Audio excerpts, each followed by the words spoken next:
Bonjour, bienvenue sur The Incredible, et maintenant je switch en anglais. I'm very honored to welcome a very special guest, the champion of board game design, Cole Worley. Hi. Hi, I'm so happy to be So, here. so yeah, I'm very honored to have you, and I'm very excited. So we are in two series of videos: the behind the scene of board game and the Guide du Routard. We are going through everything of Root. So we have a lot of questions. Some are from the community. So I try to put everything in the interview. So my first question is, who are you and why do you think I invited you? Well, I am the creative director at Leader Games, which I imagine is the same reason that you invited me. So I'm the creative director at Leader Games, the designer of Root and a host of other games. I'm also the co-founder of Whirligig Games, where I do my historical games work. And I'm also someone who just loves to talk about games. So actually, people have a hard time keeping me off these kinds of podcasts. Don't worry, there's a lot of questions, so it's going to be a very long interview. So just so for people who don't know, you've created Harks, John Company, Oath, Pax Pamir, Root. This is what I've played. Infamous Traffic, I'm waiting for the second edition. And Molly's House, I'm in Very about soon. 2 months, 3 months. Yep, You yeah, know? it's coming along. I should get the final factory sample this week or next. Good. And that is a production game, so it's very close. Okay, good. And you're shown on BGG as an artist for Guilty Land and 4X. What does that mean, and should I hunt them down? Oh, well, you should hunt them down because they're both very interesting games, and there's a new edition of 4X. I do a lot of the graphic design for my games. And so before BGG had a graphic design tag, many graphic designers, including myself, would just put themselves on as artists. I do some drawing and little tiny bits of illustration that hides in the corner of the games. Mostly it's related to graphic design work, though. Okay, so I But should. those are both good games. Those are both good games. Okay, I'm gonna. They are from Annabelle, right? From Yes, Annabelle. yes. Okay, I'm gonna see if they're foundable in France. So you work a full-time job at Leader Game, and on top of that, you have your own company, Whirligig. You have 2 kids, if I'm correct, and based on previous interview, 3 you now. play a lot of games. So what's Yes. your schedule like, and what do you put in your coffee? Oh, well, I don't drink coffee. That's my first secret. Um, I grew up in a household where my mother was a coffee fiend. She had a pot a day, and it was enough to convince me to never really get get into it. I do have a cup of tea. I had a cup of tea this morning. Um, I have 3 children now. Free. Oh. My days are busy, so I can walk you through one. I get up around 6 or a little bit before. I will usually help make lunch boxes for the kids, walk them to the bus, or bike my daughter to school. She goes to school in the neighborhood, and then I try to get to work about as soon as I can after that, which is usually around 8. And by work, I mean the place I'm sitting right now. This is the offices of Leader Games. They're about a mile from my house, so I can walk or bike or on a. We're getting our first snow right now, which is why I'm celebrating with this big warm sweater. So I did drive in today. And then I sort of plug in. I have meetings and design meetings. Sometimes I'll close my door to chat with a lovely person like yourself, or just have some quiet writing time. And I do that pretty much all through the day. Uh, Around 6 o'clock, I head home. I spend some time with the kids, eat dinner, get them to bed, and then I work on the history games in the evening. And so usually history games get most of my weekend and then about every other weekday. And if it's not a day where I'm working on Whirligig stuff, I'm usually on a run or on a bike ride or just trying to read and do something that isn't related to games. So these are very full days, but I'm one of those people who works probably 60 or 70 hours a week, but I love it. I wish I had more hours to give to it. Yeah, days are never long enough. No. So about Root for me is highly political. And in France, we love to talk about politics. So it sparked a lot of debate within the community. So we have to settle one thing once and for all. For each faction, what are their political stance, and how do they fit in the great game you explored in Pax Pamir? Well, Root is a cagey game about its politics. It has politics, but it works. Root is a game that has politics, but not ideology. And Okay. here's what I mean by that. It's a game about politics. It's a game about how different kinds of political formations interact with each other. So I often tell people that in Root, a faction is a political footing. And one thing that you find, at least I find, I mean, and this gets into the game's philosophy and politics, is that I find a political group's footing, their position, their context, is often a lot more important than their ideology. And if you want an example of this, I gesture to the brilliant design from GMT called The British Way, which covers Palestine, but in the context of the formation of the state in its early years, where you see um, the use of terrorism being used by the early Israelis trying to carve out their state. Now that these sorts of tactics shift in time depending on the broader political context. And so when we were working on Root, one of the things I was very adamant about is that I did not want to ascribe an ideology to any particular faction. I wanted people to project their own ideology. So if you're playing the Woodland Alliance and you have a pet political topic, I don't know what your pet political topic is in France, but in the US we have plenty of them. And I won't ask you to say. But people, I want them to feel a connection with their own faction and to sort of build it out. And so, I mean, I'll give a funny example, like the Erie, which is a kind of monarchist faction. They're kind of positioning themselves as an ancient regime. Um, they, you might think if someone is a Republican in the European sense that they would never want to play the Erie. But I just tell them, like, look, find the liberal hero of your dream. Maybe you want the restoration of the Obama years or something, right? Like there are different ways that you can project your own ideological feelings onto that faction, and then you can walk through it. I mean, I think the Erie actually, um, though they are cast in a monarchist light, they were actually designed around the concept of constituencies and democracies and party politics.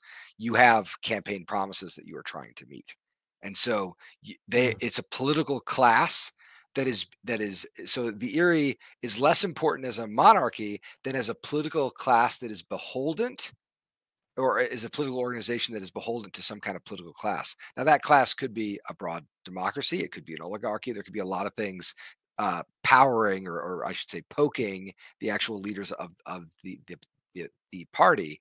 But I wanted players to feel free to kind of build their own identities for the factions. Okay. I was okay. I had just because for me it was like the the Marquis was like the industrialist, like England during the Industrial Revolution. Eries Mhm. was like Russia, fading empire. I was like I thought it was Well, more I grounded. think that read does work, and people will always tell me like, oh, it's obvious that like you're trying to make this game be about the Iraq War or something, and then they'll have like the different factions and be mapping them on. And I actually think that those readings are really good. They're completely they are productive readings, right? Mm. Because I do think that you can apply that. Uh, Afghanistan is tricky though because one thing that Root does not do is it does not do coalition building, and that is the fundamental like aspect of Pamir, and it's why I think if I'm just selecting the game that I want to play, I'm probably going to play Pamir because I love coalitions. I love the feeling of latching myself onto another player position like a parasite. So if I can do that in Yeah. a design, it's probably going to be a design I'm going to really enjoy. Okay. Okay. That's fair. That's fascinating. So, what's your favorite faction? And if the answer is different, what's your favorite faction to play? So my favorite fact, I mean, root is interesting because I find, I mean, I'm gonna answer your question like four ways, um, because Perfect. I think that when I say favorite, I really mean very different things. So my favorite faction that I designed, my favorite design faction in the whole game is the Erie. Um, the Erie was a game that conceptually I knew what they needed to do very early on in Root. So like in terms of the rise fall dynamic, the turmoil system, that was like bedrock. But mechanically, I could never get them to work. And then the Erie were the design of the Erie basically happened in about 3 or 4 hours. I had a friend from out of town who was visiting, and he was the person he never went to college. He was a really good friend, but he was curious what my job was like, and I had just started this before Root came out. He was like, "What does it mean to like work at a game company? What do you do?" And so I said, "Oh, well, like, why don't you come to work with me?" And he came, and he had never really been in an office setting. He had never had an office job, and so he just pulled up a chair and like kind of sat right next to me, and just said like, "Okay, I want to watch you work." And I felt so on the spot. It was unnerving. It's like watching somebody, having somebody watch you type. Yeah. And I that day, it so happened that my big objective was to rework the Eerie because I know that they've been having trouble. And something about the pressure of his gaze maybe brought up the best in me. And I built the Eerie faction basically in about a 3 or 4 hour period. We tested it in the afternoon. We made some adjustments. We tested it again. Um, and I just think that the Eerie design leans on all of the systems of Root really well. So it's one of my favorite factions to like think about why the design works. In terms of playing, I have really enjoyed the new faction that Josh designed. The Diaspora, I think, is really good. I also like the Keepers in Iron because I'm bad at them. Um, but my favorite one to like play is still probably the Lizards. I love playing the Lizards. The Lizards and the Cats are like the ones that I find very difficult to play well. Mm. And you can only play those games well if you understand how Root works in terms of a social game. So Mm. people often say like, "Oh, the Cats, like their scoring is a little slow," and I always say like that's completely true. You cannot optimize your way to a cat win. You have to play the table, and that's Yeah. true for the Lizards too. And I think that one thing that I think separates the factions that I've done from the factions that Josh and Nick and Patrick have designed is their factions are a lot more kind of self-contained and a lot more puzzly in ways that really resonate with the Root community, whereas my factions are less balanced in a way that forces players to look for other tools to balance the table. But that's just because that's how I like games. Yeah. The interaction. Yeah. It's fun. And do you have a favorite card in the game? Oh, yes. I mean, I love the favor cards because everybody wanted me to cut them. And so maybe I was like a defensive parent. Um, I love the favor cards because of the sense of dread that they give. There was a game that I played while I was first. So when I was thinking about Root, the summer before got hired, I was playing a lot of a game called Triumph and Tragedy, which is a completely brilliant war game. It's a 3 player war game that covers the Second World War, and I don't really like World War II games. Like they spark no joy in me. I get nothing out of a World War II game. However, Triumph and Tragedy is not really about World War II. It's about all of the wars that World War II could have been. And so essentially the way the game works is you're playing a game of Twilight Struggle. But when one of the 3 players starts losing the game of Twilight Struggle, they start thinking, well, what if we were playing like Risk instead? And so this question of like when does that turn happen? Does it happen at all? Is really really fascinating. Anyway, in that game, there's a really neat research system where when you research technology secretly, and then you only reveal the technology when you use it. So if I'm looking at you from across the table and I see like, oh, you have researched 4 technologies. I wonder what those technologies are. I don't know. And you're always trying to guess what people have. And I think this informed both the ambush cards in Root, which would probably be my other favorite card in the game, and the favor cards, because I wanted the ambush cards to be the immediate threat. Like any player could have an ambush card that could hurt you on a small scale. And then the crafting of favor cards, if you saw people like putting their workshops or their roosts in kind of strange clearings, I'm like, oh, are they holding on to a favor card that's going to really break this game up? Um, and they're very, very dramatic. And the first time a player gets ruined by one, it stings. It stings real bad. But then they know what to be afraid of. And I love kind of playing with those anxieties and fears in design. Cool. Very cool. What do you think of the Root fan faction? Have you played any of them? Or do you have any favorite? So I like the Root fan factions are really neat.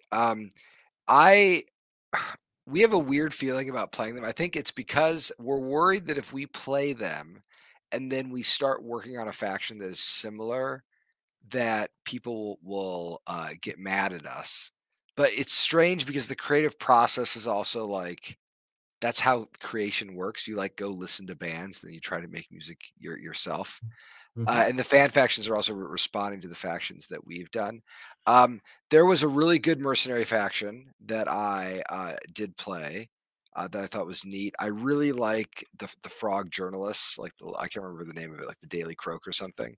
Um, those are the ones I've played recently. There was a cool deer faction with like an antler tech tree board that I thought was neat.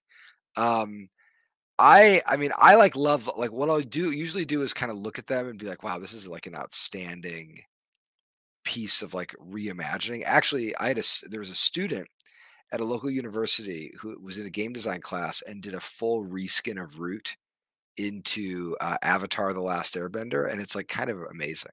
It's very full Wow. throated. So I mean, I love those fan projects, and we actually one of my favorite fan projects I ever got, and this isn't a faction, is there was a person who redid all of the graphic design. And I did a lot of Roots graphic design, but it's fine. I think Kyle's good illustration saves my like sort of mediocre graphic design. I mean, I was just learning how to do it really at that point. Um, Mhm. and somebody who was a much better graphic designer than I am went through all of Root and said, like, okay, let's think from first principles. How should these games graphics actually work? And gosh, if we ever did a second edition, I would like want to use that as our core template for like how the game should look and feel because I thought it was really remarkable. Oh wow. I would love to see it. If Yeah, you have any, I will send it to you. I'll send it to you. cool. And I'll clarify, we're not doing a second edition. It's not even, not even a twinkle in someone's eye. That's not something that Okay, no, but I will put the image here. yes. And for me, one of my favorite fan faction I tried is Arachnid Association and the Yes. Workies. Have you tried the Workies? I have not, no. It's fascinating. It's basically every time you build, because there is no actual possibility to win by building a crafting item with the marquis, from what I've played. And the more you build them, the more power you get as a cat. So it's very Interesting. and Yeah, it's I've very not, yes. it's very inclined into war. It's called the Workies. Okay. Okay, that is very compelling. Okay. Have you ever considered publish some select factions, fan faction? We've talked about it. I'm actually not opposed at all. I think the factions, what we have found is that development is where the big time sink is. So if we were to publish fan factions, it's hard to know which fan factions are going to require a little bit of development and which are going to require a ton. And that's true even internally. So for instance, Josh is working on the 3 new factions. And our guess was that the raiding faction, the Deepwoods Raiders is I think what they're called, that faction was going to take the longest time to develop. And actually, it snapped together very quickly. Whereas the Assembly, the Bat faction, has been very hard and is going to probably take a couple more months to like really get right. So I get very worried looking at fan factions, trying to think like, okay, can I judge which of these is going to take the correct amount of work to build a team around? I think it would be a wonderful thing if we eventually gathered or had a contest or something and gathered some of the fan factions as an object, because I think there's just a ton of creativity and design work that fits very well in the world of Root, and I'm so glad that people play them. I mean, again, Root was not really designed to be expanded in this way. Root was not designed to have fan factions. And so it was very odd in the months after Root was released where we started getting these emails and someone say, "Hey, I designed a fan faction." And then there was about a new I mean, during the first 2 years of Root, we got to the point where there was about a new fan faction every week. And that pace has slowed a little bit, but not that much. I think we're well over 100 fan factions. Wow, I would have not expected that much. Wow. Y'all are productive. I mean, the fans of Root love making things, which brings me so much joy. Okay. Wow. So you have a PhD in the literature of British colonialism. How does your academic background influence your approach to game design? I'm very grateful that I was able to get an advanced degree. It required a lot of sacrifice from my partner, who said, I basically told her that I wanted to go to graduate school and spend my 20s reading books, and it meant that we were going to sort of be poor for a long time. And she tolerated me. She said that, that sounds like a perfectly reasonable way to spend one's 20s. And so we went and did it. Graduate school taught me a lot of things. I think there are two central things that I learned from it. The first is how to complete a large project over a long period of time. So when you're writing a dissertation, it's essentially like a book. And it's not the kind of book that you can just write in a month. Like this is a project that is going to take years of work to execute. It's not so different from a game, just in terms of the amount of work that you have to invest in something. The other thing that graduate school taught me is it helped me understand the shape of my own ignorance. It taught me about the things that I didn't know, which is a really hard thing to communicate. I often think that like one of the places where the humanities fails its undergrads is it convinces them that they know much more than they actually do. And just being aware that like, hey, that idea that you might have learned that was in a Judith Butler book or a Michel Foucault book. That's a great idea, but it's not a law of the universe. It's just an idea. It's a construct, and it's itself is a disputed thing. And I think too often, if I had, if I would talk to students after they'd taken a class I had taken, if they were ever too sure about anything, I think I kind of failed you at some level, because uncertainty is one of the greatest assets that a university can sell, and just a kind of healthy skepticism. So I try to take that into all of my academic, all of my ludic work, all my game work. I'm always trying to think about um, ways that I can improve something, make something better, be truer to my sense of a project. Graduate school is very good at instilling a sense that I can tear things down, and that by tearing something down, I can make something better. Okay, I see where the iteration comes from. So is it true that to better understand your course that you are studying, and to better understand the tension of the British Empire, is how you started to do your game? Because you did your PhD in 2017, and both Root and Pax Pamir were developed during that time. So is there some kind of this how my first game came to light? Well, I started doing design in 2013. Was really when there was always a moment. I'd loved games for a long time, but there's a moment where you like take out a piece of paper and you start drawing a card or a board, and then you've crossed some kind of line, because you were thinking that like, actually I want to think about how these games are built. In 2013, two things happened to me. So one is my first son was born. And the second thing that happened is I had a close friend who died, so somewhat unexpectedly, who I'd grown up kind of thinking about games and making games with.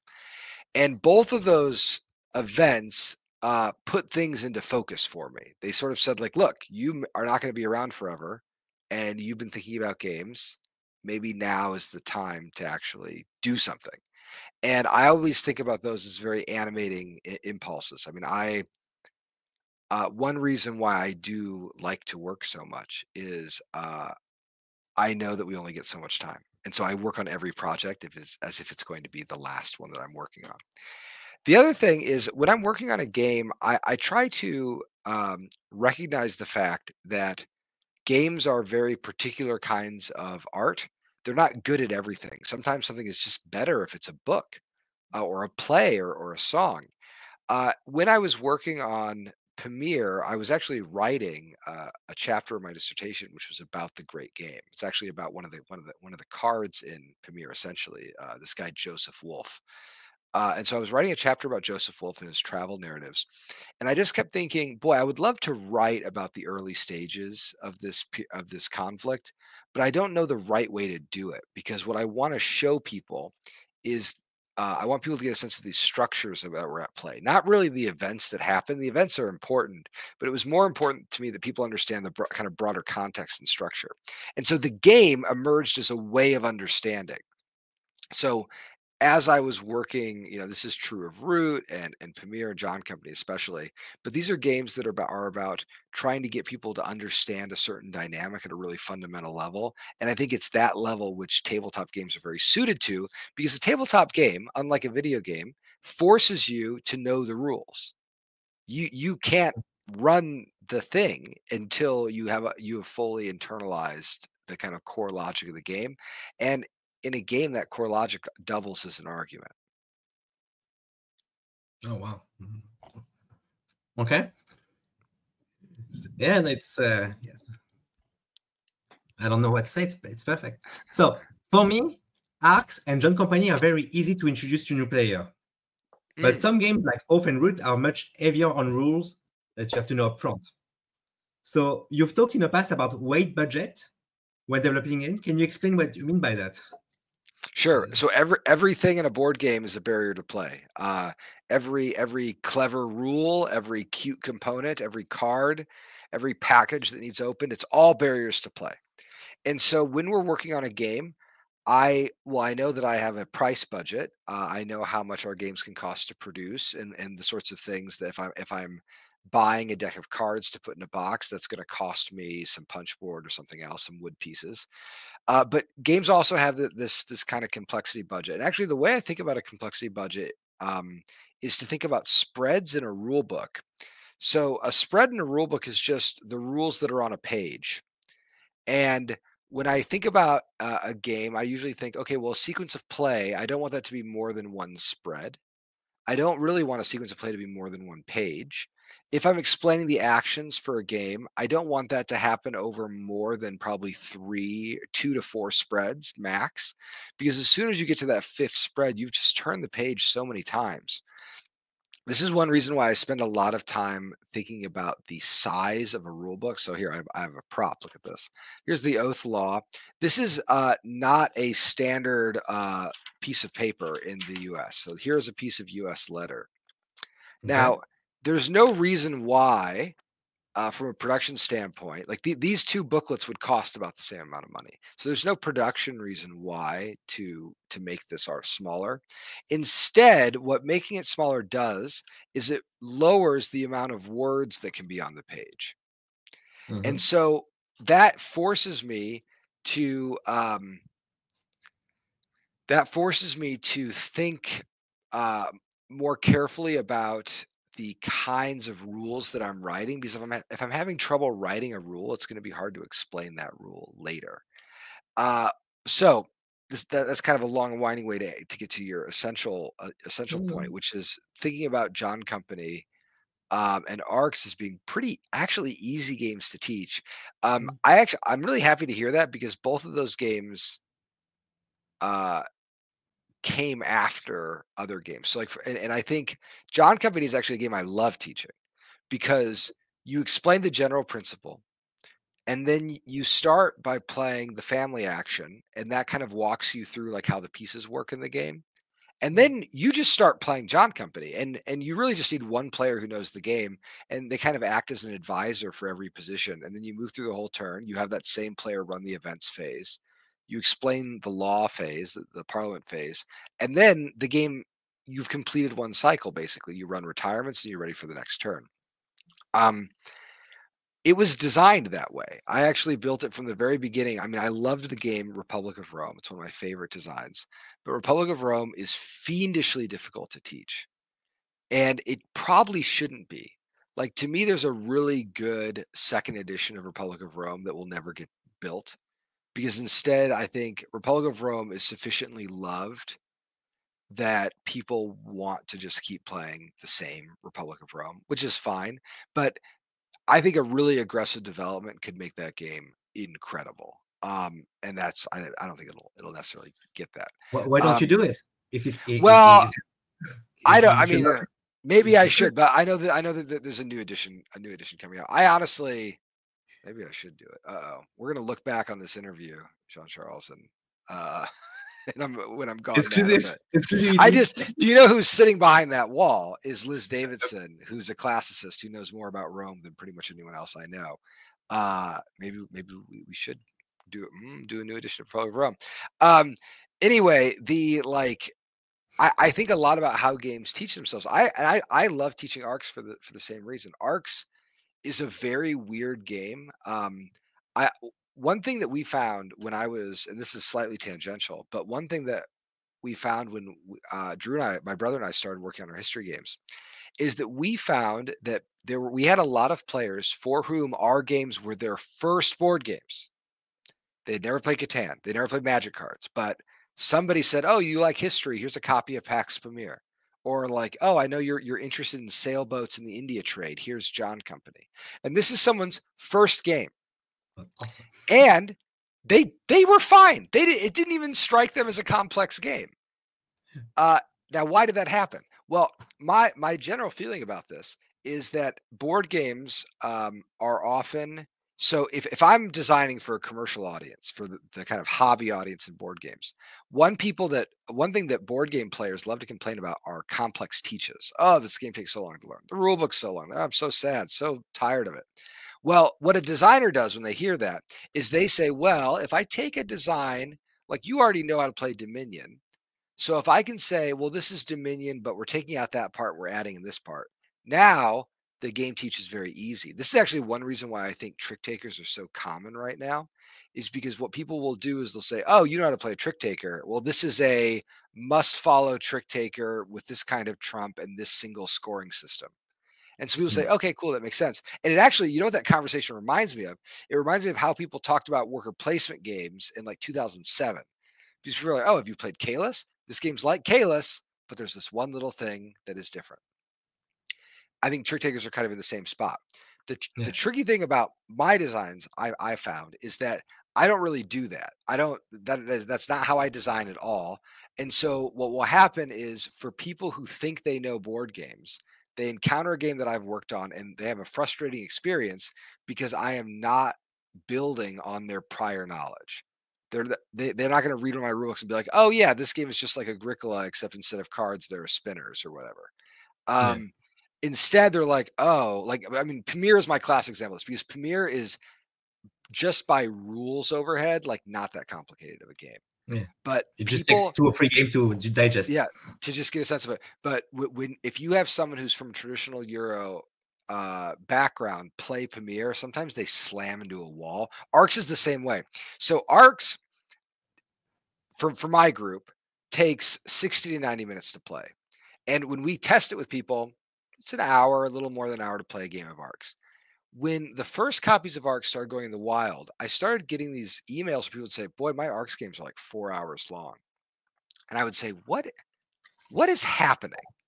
What I was talking about, what I started realizing when I was talking to people is, for a certain type of genre of gamer, a certain type of gamer, the kinds of uncertainty that ARCs traffics in fries their brain. It's like a game that uses the graphics card in a slightly different way, and suddenly the computer just locks up.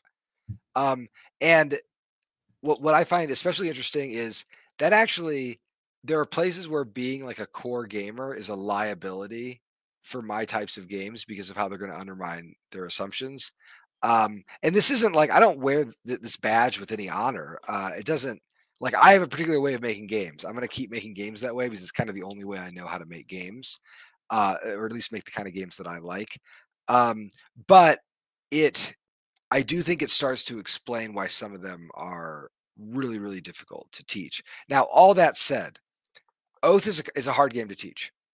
It's hard because it's so open, and so it's really hard to know what to do.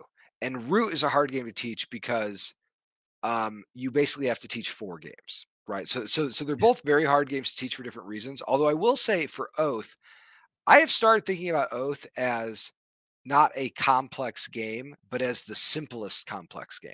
It's just, Oath is in this genre where if you compare it to things like Dungeons and Dragons or Here I Stand or any of these like larger, bigger games, Oath is actually like very svelte, like very simple. But if you compare it to Cascadia, it's like War and Peace. It's this giant book. And so I think, I mean, so much of this just has to do with expectations. Interesting.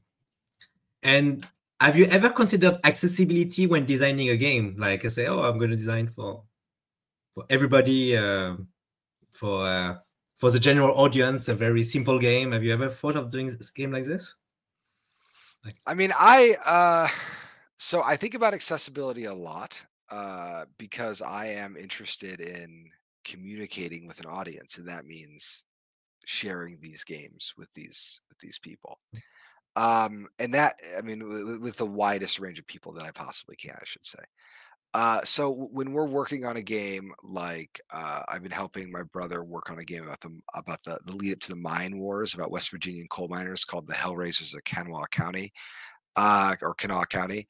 Um, we think a lot about like this might be someone's first historical game. Let's make sure that it onboards them as cleanly as possible. I think a lot about like tutorials and teaching scripts and methods and things like that.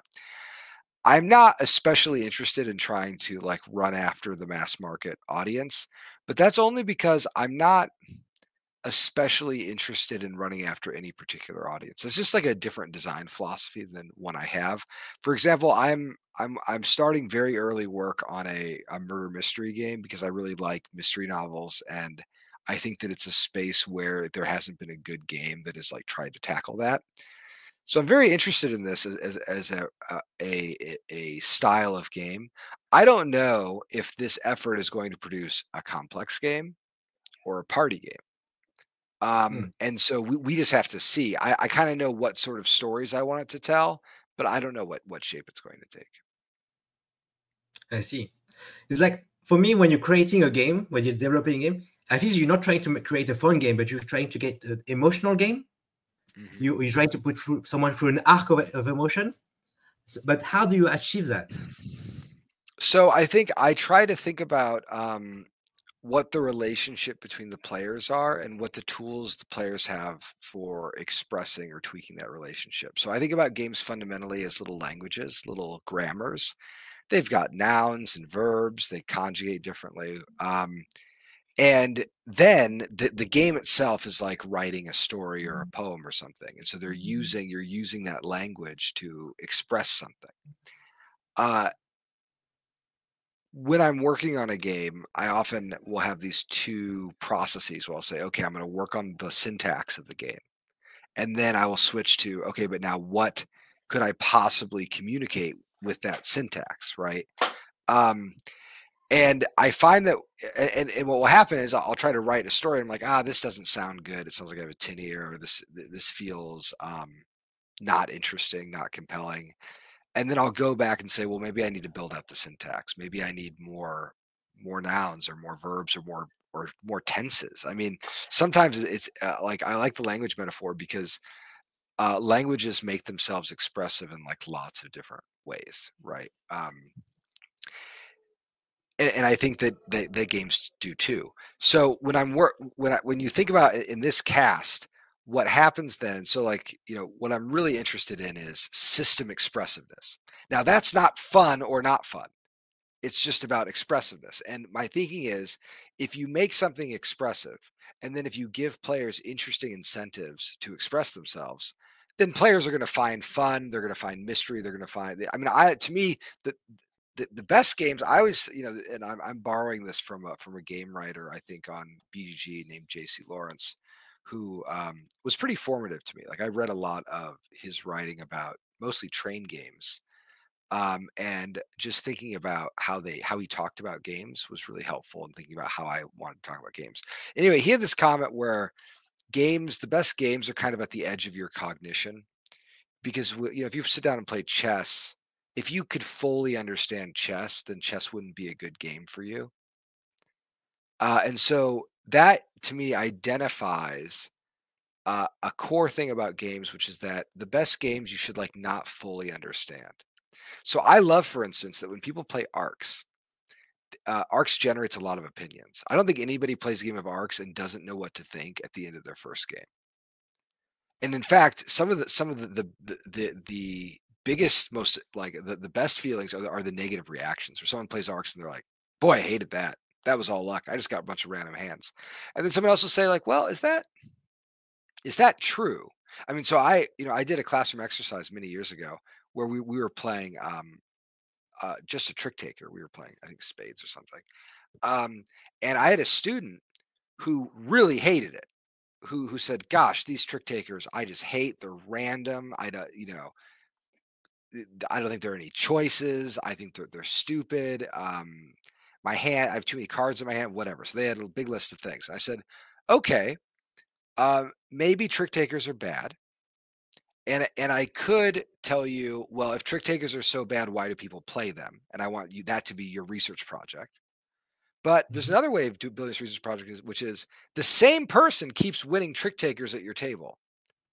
And if everyone's like, are they just getting lucky? What if you played a trick taker where after you looked at your hand, you could choose to give it to a different other player, just as like a way of balancing things out? What if you artificially like what even makes a good hand? And so I just kind of kept probing them on this question of like, if you are struggling with a game and other people are consistently winning, then you have to adjust your heuristics. You have to change how you're reading or understanding the game. And I think that challenge really activated the student. They said, "Oh, okay, how could I write a strategy guide for this game that I think is nonsense?"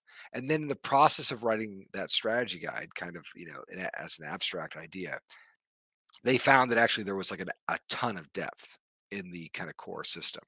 So that may seem like a little different from this feeling of like emotion and rooting something in the game. But basically, what I'm looking for when I'm designing a game are ways to invest players. And one way you invest a player is you present a system that is like fundamentally like beguiling or curious, that like doesn't fully make sense, but it seems like it's a puzzle they want to sort through. Okay. And all of your game are rooted in history, but with zero narration, only conveying through game mechanics or some little things. How do you manage to make me believe that I'm fighting for my faction in Root, or negotiating the future of my tribe in Pax Pamir, or forming the British Empire in John Company? So what is theming in game for you? Well, I try as a rule to kind of avoid proper nouns. It's my classic rule. It's like I try to do all of my game design without the help of proper nouns because I don't want to gesture to any off-site world building. I don't want people to have to know what this thing is to feel like a game. This is actually one of the games of the moment is the new Seven Wonders Duel. The Lord of the Rings Seven Wonders Duel is a very Yeah. popular game right now, which I've played a bit, and I think as a design I respect it, but I really dislike it as a work of art because I find its theming to be so flat and to depend so much on things that are not in the game. Now, I love Lord of the Rings. I've read them many times. I have a strong connection to it. So when I play the game, of course, I'm like, "Oh, look, it's that guy," and I've got a feeling about that guy because of this prior experience. Um, but that from a mechanical from like a game design philosophy standpoint, I find like pretty bad because actually the game should be able to generate its own story. And so you compare it to something like War of the Ring, where War of the Ring, even if you don't know the Lord of the Rings books, mechanically can still generate these like absolutely fantastic stories. And how are they doing that? Well, they're doing it because of the core expressiveness of the design, right? Like where is the design spending its nouns and verbs? So I'll give a really small example from Lord of the Rings Duel, actually. So in Lord of the Rings Duel, when you run away from the ring wraiths, you Mhm. don't deal with terrain really. You're just advancing a track. But Lord of the Rings is all about mountains and valleys and passes and rivers and how you get from one spot to another. It has all this like geographic texture. And in the Lord of the Rings game, there's almost no geographic texture. And so if you want the game to ground its players and to resonate with them, you have to invest some of that game vocabulary, some of those good nouns and verbs into geography, and it doesn't. Now, I'll make a point of contrast. So, Renier Knizia designed a game called Lord of the Rings: The Confrontation, which is a fantastic game. It's unbelievably good, and it's really not any more complex than Lord of the Rings Duel or whatever that game is called. Seven Wonders Duel, Lord of the Rings. I don't know. Anyway, Okay. it's really not much more complex. If you were to put both rule books next to each other, I think Lord of the Rings: The Confrontation is marginally more complicated, but it's not bad. I mean, they are in the exact same ballpark. However, in Lord of the Rings: The Confrontation, there are mountains and there are rivers, and they matter a lot. And so you find yourself saying things like, maybe we should take a shortcut through Moria. And as soon as you've said that sentence, like what Moria means in the context of the game matters, that and it doesn't depend if you've seen the movies or if you've read the books. And I try to take that lesson to my own work. And I'm not adapting any larger intellectual properties here, but I want players to understand what a spy means in Pamir or what a sympathy does. So in the context of Root, for instance, when the Woodland Alliance is putting sympathy down, what's that doing? It's draining the other factions of political support if they move through areas with Woodland Alliance sympathy. Now, that sentence that I just said is fully mechanical. Everything that I just said has a mechanical hook, a consequence, anything like that. But it's grounding the players without a lot of thematic work. Okay. Okay. So when you design a game, so I assume you start with a story, or do you start with like, oh, I have these mechanics that I've built somewhere, and it would fit perfect into this process? How does it fit? How do you? Sure. So I usually will think about, like, I have mechanical questions I'm interested in, and then I have certain types of stories that I wish I could play or see in games in some way. And when those things line up, that's a game. Sometimes it's very simple. So, for example, in Oath, the core concept was a board game that could remember. And I was like, oh well, okay, we need to make it so there's an end state that can also be a beginning state. So that's an interesting kind of mechanical problem. And then an interesting kind of thematic problem, also kind of a mechanical problem. The other mechanical thing I was interested in was how to make a pack style game with a lot of cards on the table. So, okay, I wanted to like group these two things. While that's happening, I'm reading a lot of Brodel and historians working in the longue durée, and thinking a little bit about how history operates at a generational level and the sorts of stories that are happening when you kind of look at that scale. And then the marriage of those two things is essentially what produces Oath. So oftentimes it's really just about like connecting two kind of similar problems to each other. Okay. And when you do your historical, how much research do you put into a game, basically? Because that's a great question. It's a ton. So I will. John Company took about a decade of just like steady reading. Again, I'm not doing it full time. I'm not doing it every day, but I'm just thinking about it, filling my little notebook. I think most history games take I don't know. I hate to put a number on it, but I'll use the example of Infamous Traffic. I think by the time I'm ready to do the second edition of Infamous Traffic, I'll have probably read about 20 books on the subject and have spent maybe a year of time, of like work time, like just reading about the Opium Wars, just kind of becoming enmeshed in it. A year might be too long. Maybe something like 6 months. If I had nothing on my plate but researching the Opium Wars, I think for a game title, I think 6 months of full-time reading could do it. Now, because I have to work on multiple products at once, that 6 months is getting split over a 3-year period or something. But it takes a lot of work. I don't, and I'll say I'm reading now. Sometimes I'll read historical novels. I like to, in my history work, start with a biography. I love starting with a biography, and then a kind of a popular history, just to kind of orient myself. To me, reading a biography when you're doing historical research and then reading a big survey is like having a friend at a party, because then when you go to read the more complex history book, you're like, oh, well, I know actually like this guy's whole family. So it's like you're at a party where you already know someone. Then once you get the outline, I will usually read primary documents while also reading more academic works. And then that process just kind of keeps going. Around that time, I'll read historical novels too. If there's a show to watch or a piece of music to listen to, it all kind of goes in the soup. Okay. I'll Wow. actually I'll use Molly House as an example because there aren't very many books on Molly Houses, and a lot of the primary research was done by Joe Kelly, the game's primary designer, who did some amazing design work and amazing research on that game. And I feel like my contribution to that design was mostly mechanical. And so my research, I read the Richter Norton book and I read some of the online resources, but then most of my research was learning a lot about 18th century game design because we tried to fold as many like game design tropes from the 18th century into the design of Molly House. And so in that case, my research was like learning how to play brag, which is an antecedent to modern poker and things like that. Okay, that's fun. So some game designers seems to have the same mechanics and gimmicks in all their game, but that doesn't seem to be the case with you. How do you achieve such variety?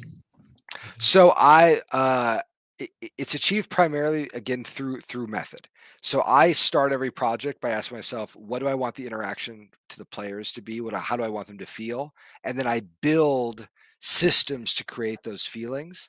That means that something that was a builder could become a deck builder, could become a worker placement game, could become something else entirely.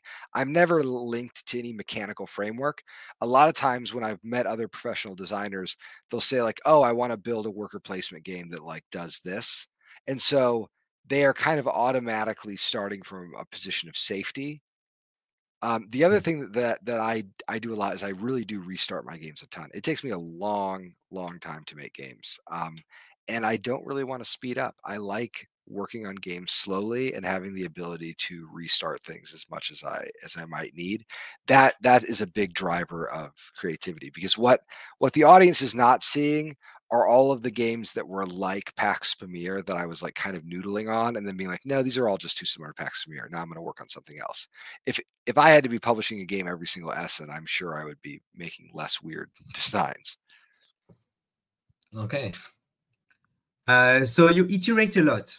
Are you ever truly satisfied with your design? Yes, yeah, absolutely. So it's funny that I have a reputation for these I don't know these second editions because broadly I don't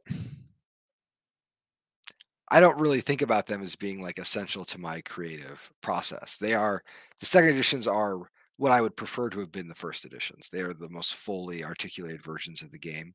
Um, I usually don't feel like I need to tinker with a game after it's done. When a game is done, it's done, and the way that you know it's done is when I run out of things to change, right? And so even arcs, like by the end, I was like, okay, now this every element is clicking in. I can justify every rule that's in the game. It feels very fully realized. It's done, and then I move on to the next thing. There have been a couple exceptions of small things that I wish I could have spent a little bit more time on, but I am so close to the publishing process. I mean, this is part of being a creative director here. Um, I know what it means to like make an update kit and to have to send out things. I know how hard it is, and it is enough to dissuade me from ever tinkering with games that are done. Yeah. Do you have any design regret or rules you wish you had approached differently? Sure. I think that there are lots of little things in Root that I wish I could have done a little differently. The quest system, which the Vagabond uses, I wish it could have been more fully integrated into the game.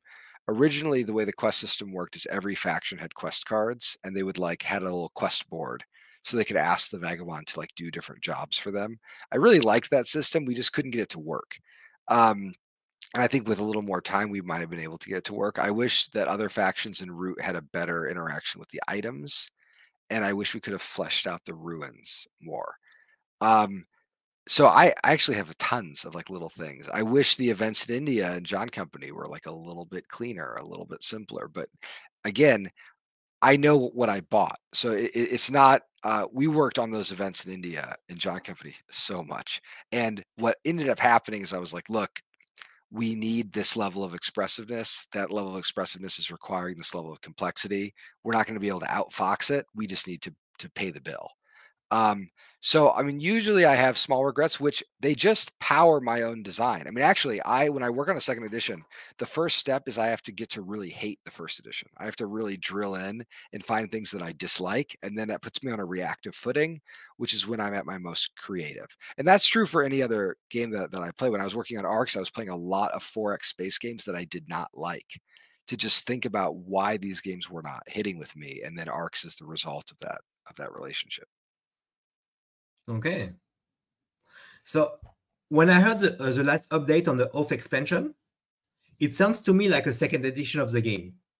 When do you think an expansion is too much and the should do a second edition? So Oath is right, is on a kind of productive edge there, because second editions require a set of circumstances, one of them being that the game has been out of print for a little bit, I think, so that there's a pause.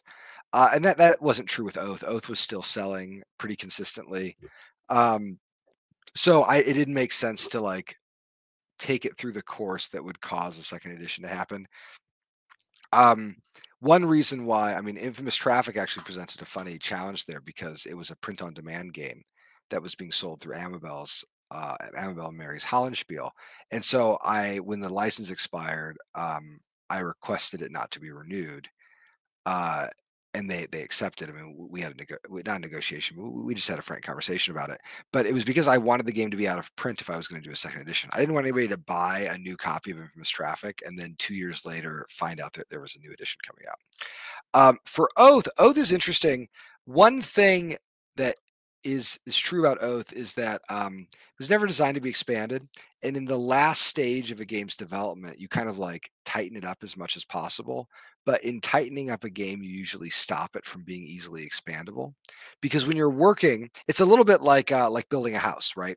As soon as you paint, you can't, cut out a piece of drywall and build onto a room because you've painted. So the Yeah. first thing that we did with Oath was I stripped all the paint. And I said, I'm like, this isn't Oath 1.5. This is Oath 0.75. I said, let's rewind the last few months of Oath's development and then build out in a way that's a little bit more skeletal and a little more open. And so in my mind, I think New Foundations is going to feel like a 1.5. It's going to feel like a almost second edition. There's like enough core systems in there, but it's a 1.5 that is not additive. We didn't just buckle a bunch of content onto the design. Instead, what we did is we went into the design and revised some of the elements that hadn't been fully theorized. And I'll give you actually one concrete example of that. So when I was working on the design, relics were introduced very late in Oath's development. Like, it was one of the last blocks of content that was introduced. And so they weren't really integrated into the rest of the design. In fact, if you look at an Oath site card, most of the icons on the corners were things that we like added very late in Oath. One of the things that we're doing with the new edition of Oath is, and this, we haven't even talked about this publicly yet, we're actually trying to explain like how relics happen in the game. So now as sites get ruined, that is generating relics which get introduced to the game. So instead of the relics being pre-printed on sites, they're like organically coming out into the game. If a big empire collapses, it's going to generate a lot of relics. If small empires collapse, there aren't going to be as many relics generated. And this is just like which makes sense. Yeah, it just makes sense. And again, I'm so happy about it because it's letting me fully theorize the space of the game. Okay, so it's on the verge on this one, huh? Yeah, right on the edge. Okay, so you mentioned this a little bit, but have you ever given up creation, design, or development of a game? And if so, why? And can you tell me about that? I abandon games all the time. I have many, many abandoned games. One of the biggest games that I abandoned was I was working on a game about archaeology right before I started working on Root. And this was probably going to be a Hollandspiel game. But the concept of the game is that you were historians of an empire that had collapsed. And I kind of imagine it as almost a fantasy game or even a science fiction game. You were historians of an empire that had collapsed. And then what you would do is the game produced a logic. So maybe crab people killed the empire. Maybe it was a disease. Maybe it was whatever. Like, there were all these ideas of things that could have killed the empire. And as historians, you were trying to figure out what killed the empire. You were playing a deduction game.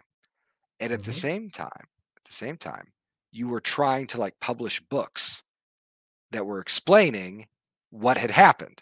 And the idea, the kind of core idea of the game was that as you started to become in favor of certain kinds of ideas, you might put some evidence under the rug. You might cause things to be like distorted a little bit. And then at the end of the game, you would score based on your position.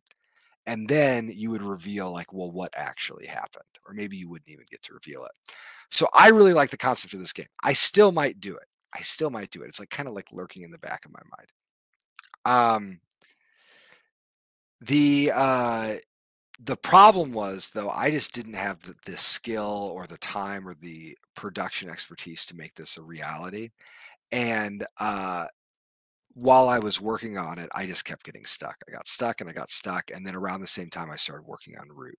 And I thought, okay, well, this is moving, so I'll have to move it. But I abandoned a very workable version of the game. The other example I would give is every game that I've published, there are like 50 versions of. I think Molly House is probably most dramatic. There's probably like 35 or 40 dramatically different Molly houses that Joe or myself or both of us built over the course of its development. Arcs, that's actually like weirdly less true for Arcs. Oath, there were 3 other Oaths. There were 3 other Oath versions that got very far along, very fully concepted that I scrapped, just completely lock, stock, and barrel. So that's just part of my process. Okay. And so what do you do with the scraps of all this design iteration? Do you recycle them? I try to learn from them. Mostly that they get recycled in the sense that they get thrown away. I put them in the bin. Occasionally though, like Oath, for instance, had a really fun combat system at one point, like a really interesting like tactical combat system, which I might do something else with, because the problem was it was like its own game. And I just couldn't stick it together. There were ideas in Oath that we couldn't make work that then got integrated into Arcs. And then while we were working on the Arcs campaign, there were some ideas we couldn't get to work that have funnily enough ended back up in Oath. So it is generative. Like if I have an idea that I think can work somewhere, I will try to put it in a useful place. But I don't feel any responsibility to like Oath version, Alpha 1 or Alpha 2 or any like any failed project. My game about the historians, like I actually do think I know how to get it to work now. I don't know exactly the right company to put it on, and I don't know when I'm going to have time to build it properly, but I have a sense of how that game can operate. Okay, and you fit exactly my next question. So when you do development of a game, how do you decide if it's going to be for Whirligig or Leader Game? How do you decide? You work in both company, and you can say, yes. Hey, well, so the rule that Patrick and I have is if it is historical in nature, it goes to Whirligig, and that like just period. And if it's not historical in nature, it stays here. Now there are design ideas where I could see applying them to a history game or not a history game.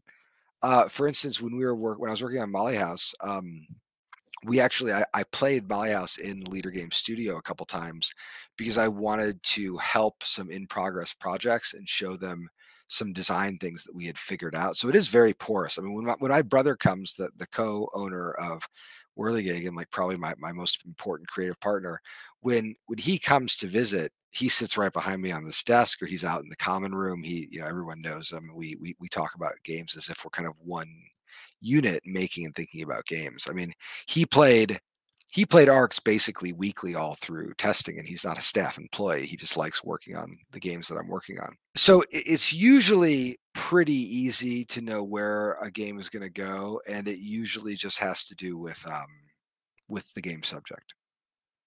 Okay. But it also actually, I'll say it also audience can also matter here too. The audience for Leader games and Whirligig games is actually quite different from each other, and so certain titles are going to like. Just speaking on the level of the game's mechanism, certain titles are going to slot better in one company or another. Okay, I think in France the audience is the same. Everybody that I know plays the Whirligig, play Root. It's very fluid in France in terms of audience. Great. So, I love hearing that. I'll take it. So right now you do, from what I see, you do a lot of development work. as Whirligig, because you did Molly House as more development and creating. What's going to be the next Cold Whirly original game, not a second edition? So great question. Not a second edition, not an expansion. You're catching me in a funny moment in my life because I'm helping develop a little bit. Drew's doing most of the work, and Joe Schmidt, Hellraisers, our mining wars game, and then I'm doing Infamous Traffic Second Edition, and then after that, I think I'm going to try to make a good effort at this Reconstruction game. I think I'm really going to try to sort through a game about Louisiana in the late 1860s and 1870s, which I've been noodling on for a while. I have some other things that I can't talk about because they're so sketchy. And then for leader games, I'm working on, eventually I'll be working on a murder mystery game, but also I have to finish the Oath expansion, and then I'm probably going to work on more Arcs plot lines. So I'm looking at 2 years of kind of no new big original games, but Arcs took a long time. And so I'm sure that by the time I get to the end of this process, I'm going to have big new titles, but I'm afraid Arcs is going to have to sate people for a while. Okay, so for people who don't know, can you explain what is Reconstruction? Because it's not part of the British Empire. No. I appreciate. I know what it is, but I mean for the general audience. Yes.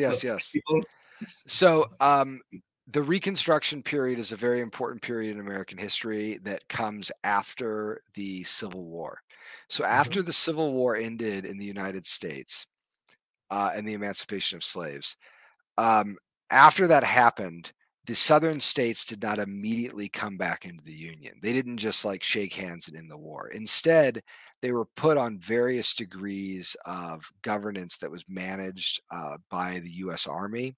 And the U.S. essentially attempted a nation building project. So if we think about nation building in the kind of 20th century colonial sense, the first big attempt at nation building in the modern sense was the U.S. attempting to nation build the American South. And it's a fascinating subject. You have, peacekeeping operations, you've got infrastructure projects, you have a complex political landscape where certain members of the Republican Party were thinking that we were going too far and helping to establishing things like free schools. You have the establishment of those schools. Other elements, more moderate elements of the party, just want to pull out because, of course, nation building is tremendously expensive.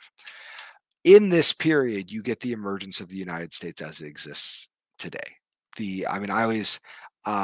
Many American historians view the Civil War and Reconstruction as the second founding of the country and the founding of the modern United States.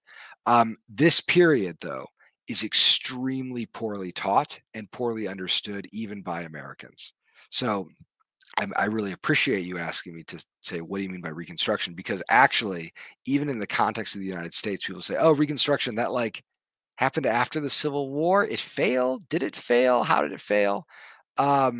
These are really interesting questions, and that actually is what's powering the urgency of that design. I want to have players kind of confront that history. And so what I'm planning on doing, at least in the short term, is just looking at Louisiana, which was a flashpoint for a lot of these things. You essentially had a smaller version of the Civil War break out in Louisiana in the 1870s. Okay. But so it's still the same period. You like this? Oh yeah, I'm a Victorianist by training, right? So I can go to the early part of the 19th century or the later part. But now you go outside of England. Now yes, yeah. I'm a transatlanticist, I guess. Good. So this question came a lot in the community, weirdly. But so Pax Pamir for me is very thematic. But it looks very abstracted if you look at it from a. Have you ever considered creating a version with miniature to create more immersion? Oh, absolutely not. No. See, no. I'm just gonna say no. Pamir is abstract because it's drawing on a kind of Persian courtly games and Indian courtly games for its visual language. Miniatures have this funny problem which is that they are very modern. Uh, when we were working on Molly House, we commissioned a miniature for one of the player pieces that was just a person, it dressed in a gown, and it did not match the rest of the game. And it was a good miniature, but it just did not look correct. And I looked at a bunch of miniatures from the 18th century. I said, oh, well, they're pouring lead into a little mold, and there might be sandwiching it down, or, pressing, or whatever. Maybe they're pouring in from the top and then separating out the two pieces of the mold.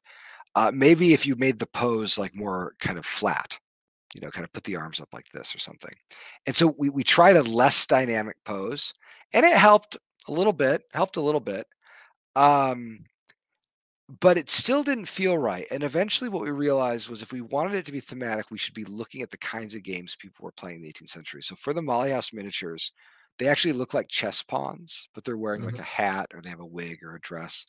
Um, and they're just kind of lightly adorned, but they're still in an abstract form. And the reason why that works is because it looks like the kinds of playing pieces that would thematically be played. So this, like, deco-rationalism, which is a term that Kyle uses, that he got when he was in school. This notion that, like, a game should visually make sense the world inside the world of its own depicting. This is like why, like, Root, for instance, people always want Root miniatures, and I say, like, no, you want the Root pieces to look like a Root character could manipulate them. So you want simpler shapes. Um, and so sometimes that, like, thematic immersion takes you to funny places where, like, a block is more thematic than a miniature, and that's kind of where I'm at for Premiere. Great. And will Pax Pamir or John Company have an expansion? No, almost certainly not. It's funny because as I'm working on Infamous Traffic, I keep thinking, like, gosh, I could add some more detail to John Company. But actually, John Company's focus causes the things to be set as they are. Premiere got an expansion originally, the Kyber Knives expansion, which Mm. actually, all of the good ideas in Kyber Knives are now just integrated into PAX Premiere. Um, it's a tempting prospect. There are some ways that Premiere could be expanded, but I'm not inclined to do it. I really am very happy with how that game goes, how that game, like, looks, feels, and plays right now. And I'm worried that if I expanded it, I'd be diluting it. I mean, I suppose things are possible, but actually the way my brother and I have designed the business plan for Whirligig is so that games never get expansions. And that's Okay. mostly because we would rather be working on a new project, even if it's just a new edition, um, than than servicing an existing product. Okay, so it's more likely to have a John Company third edition than a John Company expansion. Uh, I mean, not in the yes, near future, but yes, not for 10 years or something, but no. okay. Okay, good. So now I have a few ego question. Okay. You're consistently being on the BGG hotness for the last 3 years. How does it feel to be in the BGG hotness year in, year out? Is it going to your head? I mean, how could it not? Well, okay, I'll tell you what. There's a funny. It must have been like Gerald Ford or something. U.S. president said, someone asked him, like, what's the thing that you will miss the most about being president? And he said, I like that when I sat down on an airplane, the airplane took off. And I will tell you, my favorite thing about being on the BGG hottest list is that when I need to search for one of my games, I just click it on the front page. And that won't be there forever. That won't be there forever. Um, I I love making games. I really love the craft of making games. I think that there is no greater thing, for me at least, no greater reward than the respect and consideration of people I respect and consider. So when I talk to a designer who I've admired my entire life, and they say a kind thing about a game I've worked on, and then they start talking to me about game design, not as a fan or as a hero or something, but as a peer, that is the thing. I love that more than anything else. I just got back from my favorite game convention, which is SD HistCon, which is mostly historical games, and about half the people there are designers. And what I love about it is, everyone there is like one of my design heroes, and we just talk about game design. and I'm not asking them to sign things most of the time, but I just like that I get to go to dinner with these people and have conversations about game design. It's like one of my favorite things. Um, but I keep my focus on the games. In fact, this is actually why I love the historical games community so much. I was listening to people talk about Age of Sail games once, and everybody there in the conversation had like designed an Age of Sail game or had thought about an Age of Sail game, and they were all having this fantastic conversation, and they were mostly talking about Age of Sail. They were not. They were interested in, how do you handle the rating of different ships? How can you handle this element of the Battle of the Nile? They were very, very specific, and they were interested in the subject. They weren't interested in their careers. They weren't interested in how many games they were selling. They weren't interested in X or Y. And when I go to the hobby market, I won't name names, but when I go to PAX Unplugged or when I go to Gen Con and I talk to other designers, they're very interested in the sales of games. They're interested in the projects they're working on, possible collaborations they're going to have. They're interested if people are responding to their games, and those are all totally fine things to be interested in. But that doesn't resonate with me as a designer. So the way I try to keep myself grounded is I just keep doing the thing I like doing, which is to think about games and to work on those titles. So look, it's a lovely thing to get invited to go to places. I'm not going to act as if it's not a thing that I really enjoy. Um, and I really do like the fact that the games that I really care about are getting equal care and consideration. Um, but I try to take myself out of the equation. I'll tell one more little story. I only have long answers for you. It's fine. I love it. Okay, so when I did Root, the year after, or not the year after, so Root was done and it was released at Gen Con 2018. And in the evening, I'm walking through the hotels, and Gen Con famously does not have a lot of spaces for open play. They've since changed that, but in 2018, it was like hard to find a table to play games at. So all these people are sitting on the floor of the convention halls, and they're playing Root. And I'm walking around watching all these people play Root. And I remember thinking at the time, and this is still my like kind of essential take on Root, is look, there's always a hit game. Every year there's going to be a game that is going to be a big hit, right? It was Root in 2018, in 2019 it was Wingspan. Who knows what it's going to be in 2025? But what I was happy about that year was not that the game that I had made was that game. What brought me a lot of joy was realizing that the sort of game I like was that game. Because here are all these people playing what was really kind of an old school, I'm throwing dice, I'm moving my warriors around the board. This is a very old interactive style of gameplay, not the kind of game that usually is a big hit. And so the fact that that type of game was a big hit was something that was overwhelming as a feeling. I almost forgot that I had even worked on it, because I was just so happy that the sort of game that I loved was getting that kind of attention. Okay, perfect. And Pax Pamir and Root are both in the BGG Top 100, which is amazing, especially consider the niche theme of Pax Pamir. And Arx is climbing the charge very quickly, and I predict it will join them soon. When you design a game, do you ever think about achieving this kind of success? With Arx, I did, because I really felt like I think Arx is a really good piece of design. I mean, I like all the games that I've worked on. I wouldn't be publishing them if I didn't like them. I'd scrap them. But Arx, I think, is, in my view, a much stronger design than Root. I think Root, I know why Root is beloved.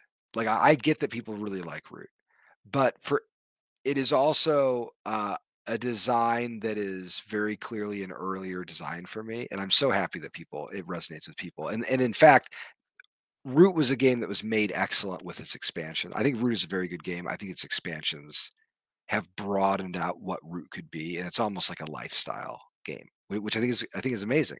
And there's nothing like it.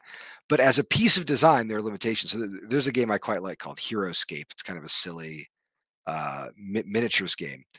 And Heroescape to me is an exceptional game and also a fine game at the same time, because once you put all the content together, you're like, oh wow, there's all this stuff going on. How fun! There's all these little bits and bobs. With Arx though, I think that the core architecture of Arcs is as good as any game that I've ever made. If I get to the pearly gates of designer heaven and Rainier Knizia says, "What one game should we look at to judge you if you get to hang out with us?" I would say, "Oh, Arcs." It's the best piece of design that I've ever done as a design.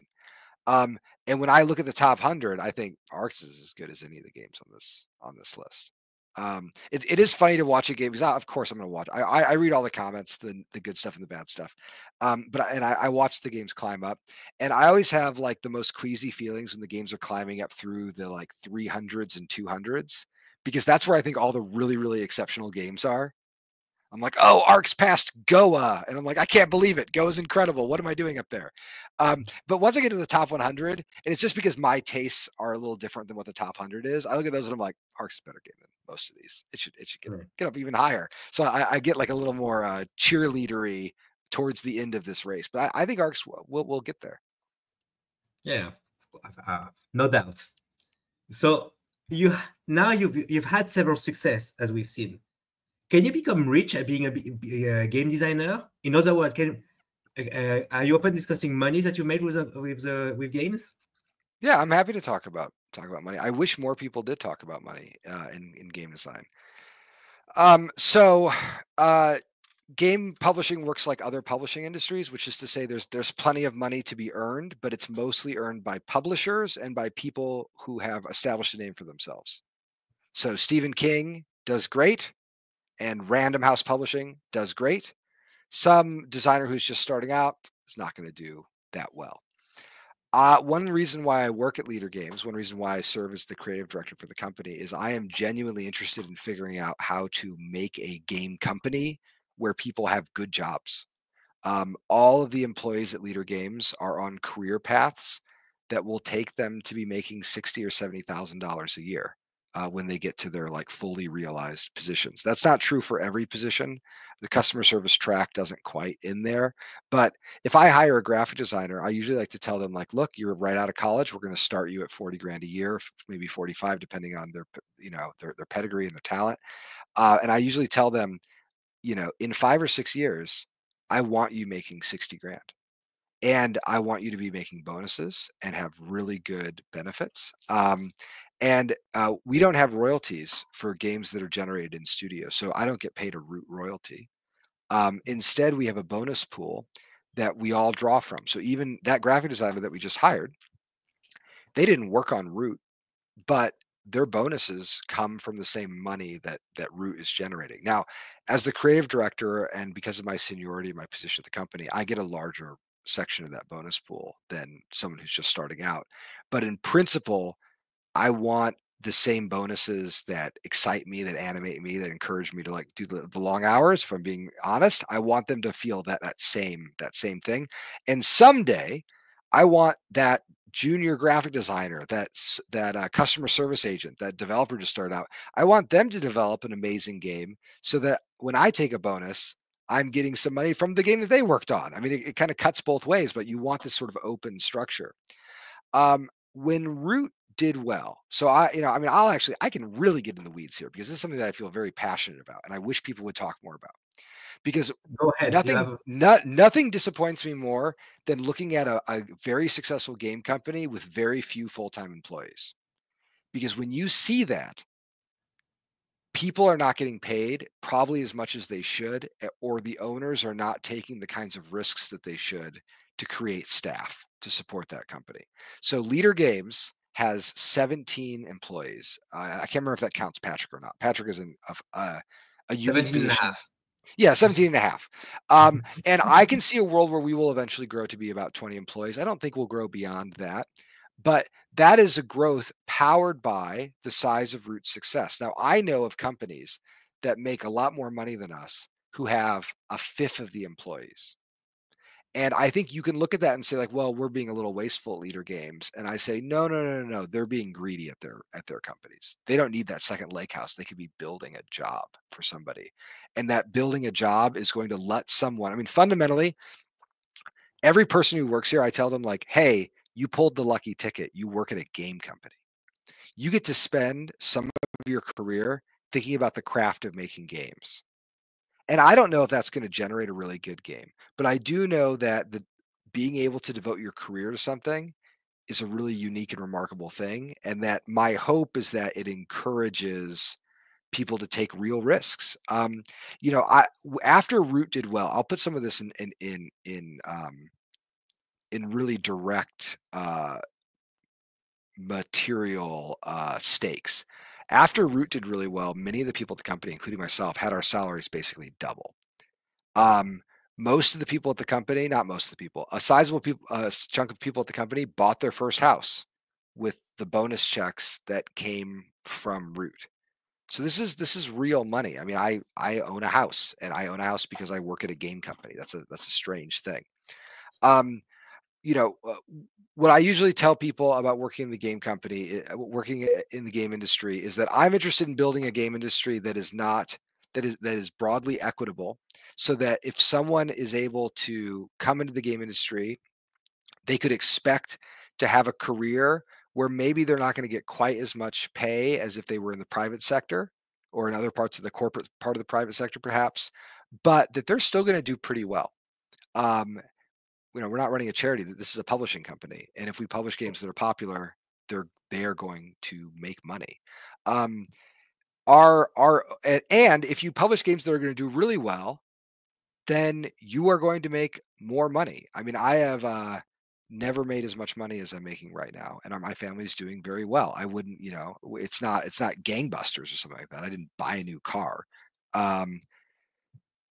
But it is enough that, like, my goodness, I'm certainly out earning anyone I know who's still working at a university, which is what I thought I was going to do with my job.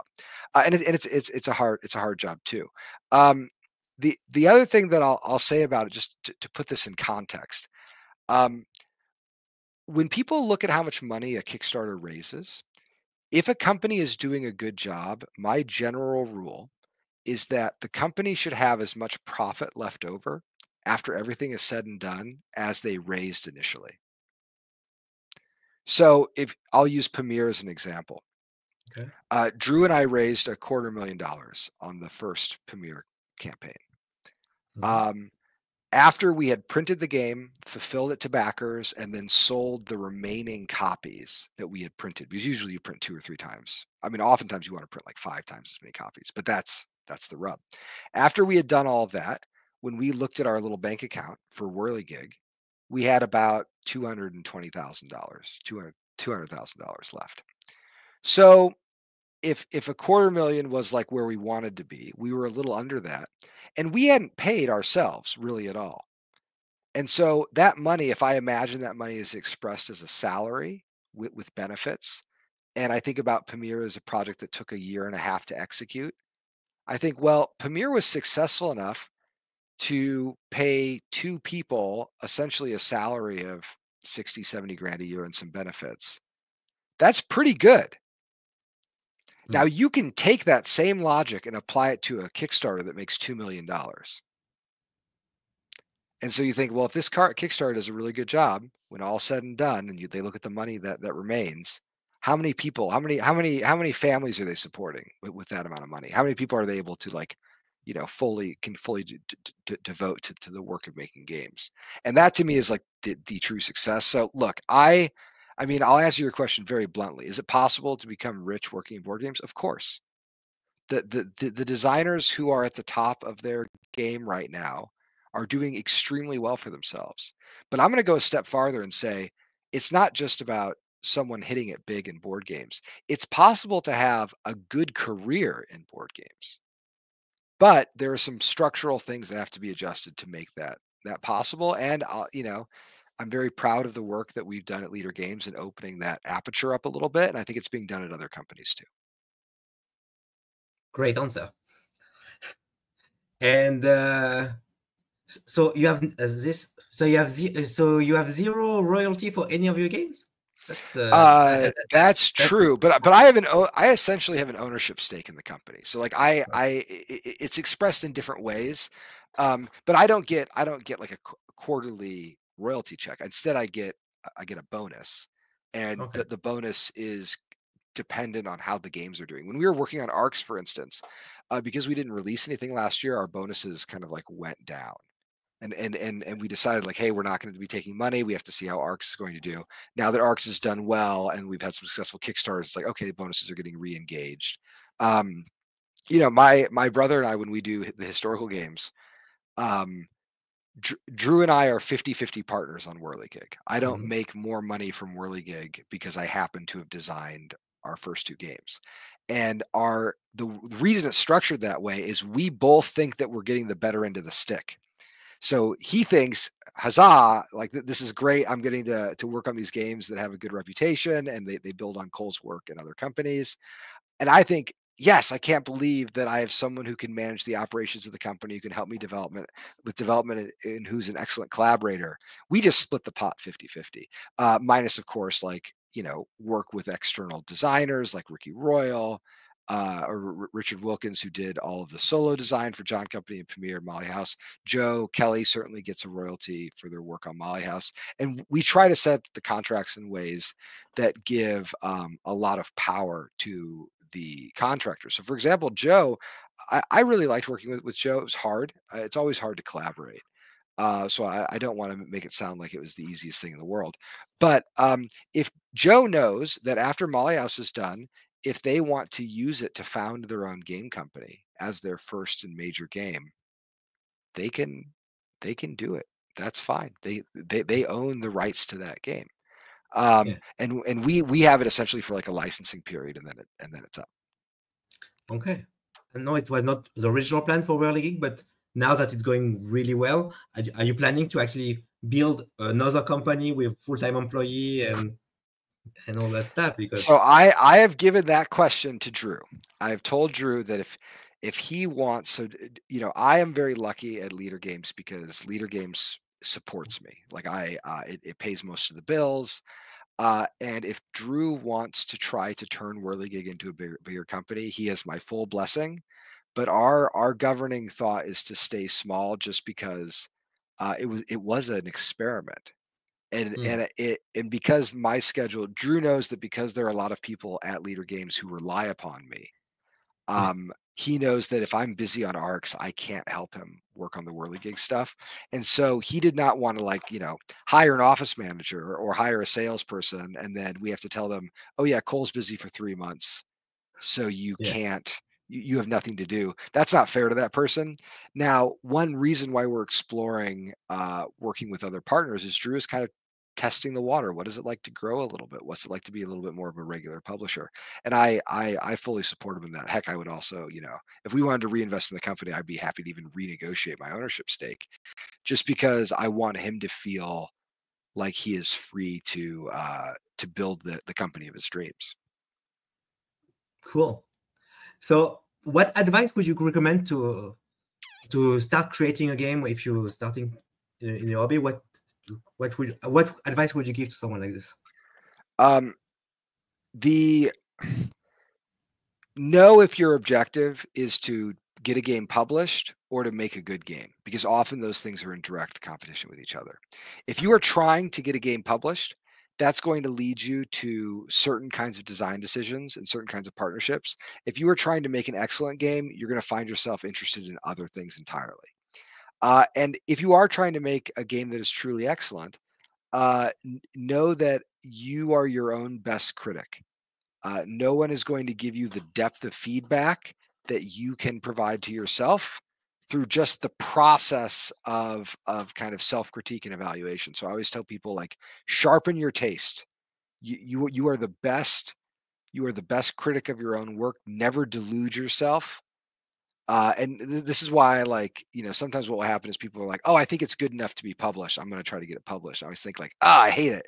You've just killed my enthusiasm for ever working with you if you say something like that, because I want people to be just really in tune with their own hopes and desires for a product they're working on. Okay. So I have 2 more questions, but before that, I have one more. What question do you wish you were asked? Oh my goodness. What question do I wish I was asked? I am always happy to talk about process and about graphic design. So I often want people to ask me more questions about UI and graphic design in interviews like this. Okay, so I'm asking that question. Okay, very good, very good. These are my favorite final two questions. So one thing that I do a lot of work on and I'm very serious about is the graphic design for the games. Sometimes, like in the case of ARCS, and most of the games I work at Leader Games, we have staff graphic designers. They do the bulk of the graphic design, but I'm still in conversations with them constantly about graphics. And I also think very visually. When I'm working on a design, I do a lot of my design thinking by drawing and by working in Adobe Illustrator and some other programs just to block things out. In the same way that writing, I always tell people that rules writing is rules designing. They're the same thing. Writing is designing. If you can't put a rule into words, if you're having trouble writing the sentence, then there's probably a problem with the design. I think that same thing is true of graphics. If you're having trouble laying out a board or laying out a card, it's telling you something about a problem with the design. And I often tell people one of the biggest mistakes that young graphic designers or young designers make is people will tell them, and I will tell them, hey, one of the best things that you can do for your process is learn how to use Adobe products, learn graphic design. And people will think that that means, oh, I should just watch a bunch of tutorials on Adobe InDesign, or I should learn how to use Inkscape or whatever, or Affinity. But that's not what I'm really saying. What I'm saying is actually go get a textbook on graphic design and learn graphic design, because there's mastery of the program. That's one thing. And then there's mastery of the principles of graphic design. Know what the grid is, know what visual hierarchy means. Spend some time thinking about like how letter forms work and how fonts are constructed and how pages can be composed. That stuff goes so far. And so one of the things that I am most proud of when I work on games is how they look on the table, how the table space is arranged, how few component classes there are. I really think about games as fundamentally physical objects, and that means applying a lot of the methodologies of graphic design and product design towards the ends of designing a really remarkable game. So I think those things are very closely related. I mean, most of my day after I'm done talking to you, sir, is going to be spent in Adobe Illustrator and InDesign working on graphics for Oath. And in fact, the big Oath update that I'll be writing in a few weeks is all about graphic design and thinking about how the sites work. Oh, cool.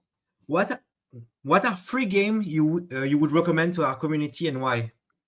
A free game? Free games, free. No. Oh, three games. French. I don't know how to say something. Yeah, it's all right. Toi jus. Okay. Yeah, just at one point I was pretty bad at it, but I'm not revealing that. I would say, okay, so I'm gonna give games with modern counterparts and games that people should be playing instead. I'm gonna be Arch. The best game about sales that's ever been designed is Martin Wallace's Automobile. Okay. And so if you like games about cars, if you've played Kanban and you want something a little bit more percussive, or if you're excited about whatever the Matthias Kramer game is, you should play Wallace's Automobile. It's really remarkable. It's fantastic. If you like games about stocks, like Acquire or like 18xx games, you should track down a game called Shark by Flying Turtle Games or Ravensburger. Shark, I think for my money, is the best stock game of its weight. I think it is brilliant. It just captures so much.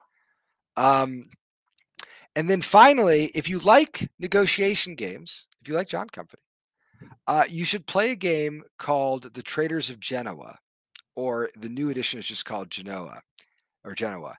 It's an amazing negotiation game that I think is well worth playing.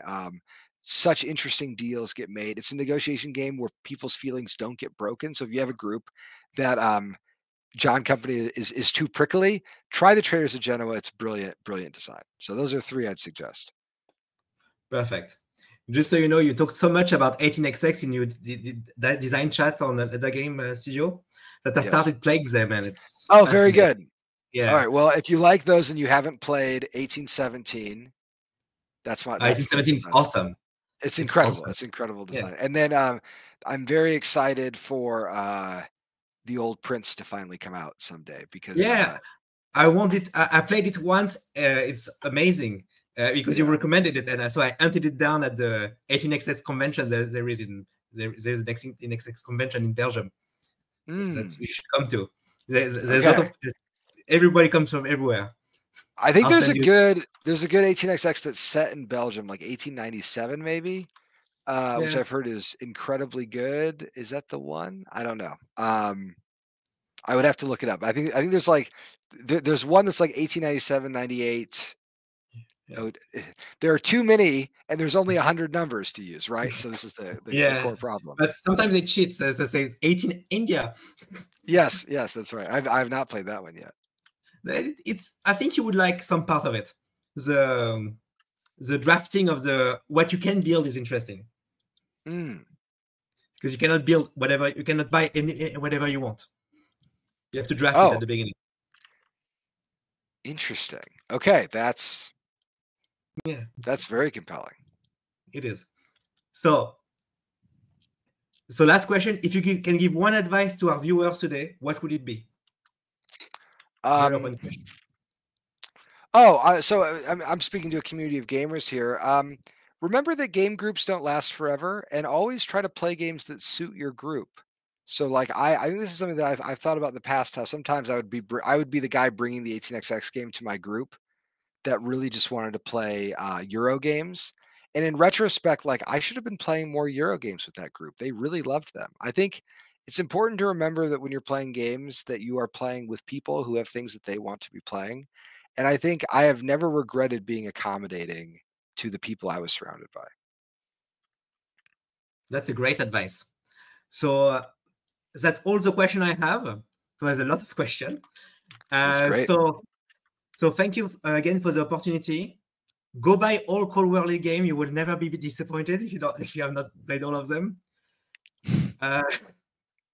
So thank you.